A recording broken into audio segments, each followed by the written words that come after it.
Hello दोस्तों, नमस्ते प्रणाम। मैं आप सबकी ललिता मिश्रा अपने यूट्यूब चैनल ललिता देहाती गीत में आप सबका स्वागत करती हूँ। अभिनंदन वंदन करती हूँ, नमस्ते प्रणाम करती हूँ। तो आप लोग कैसे हैं? उम्मीद करती हूँ बहुत अच्छे होंगे।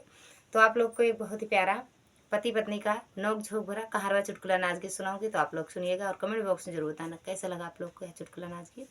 हर हर महादेव, राधे राधे, जय श्री राम। डोल से किया कि नैया मोर पतर का बाल माँ, डोल से किया कि नैया मोर पतर का बाल माँ, डोल से किया कि नैया मोर संवर का बाल माँ, डोल से किया कि नैया मोर संवर का बाल माँ।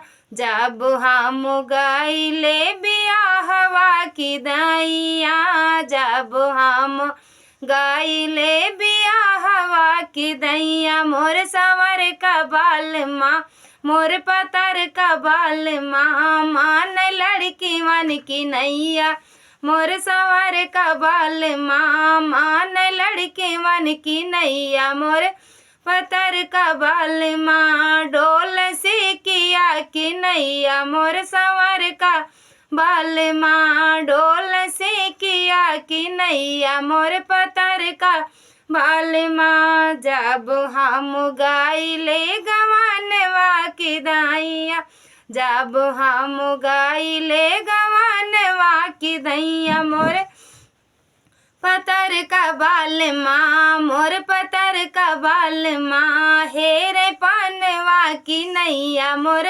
पतर का बाल माँ, हेरे पानवा की नैया, मोर संवर का बाल माँ, डोल से किया कि नैया मोर पतर का बाल माँ, डोल से किया कि नैया मोर पतर का बाल माँ। जब हम गाइले गवा, जब हम गाइले हो पाहिली पठाउनी, जब हम गाइले हो पाहिली पठाउनी, मोर पतर का बाल माँ, मोर संवर का बाल माँ, फोरे ढूढ़िया की नैया मोर पतर का बाल माँ, फोरे ढूढ़िया की नैया मोर पतर का बाल माँ, डोल से किया कि नैया मोर पतर का बाल माँ, डोल से किया कि नैया मोर संवर का बाल माँ।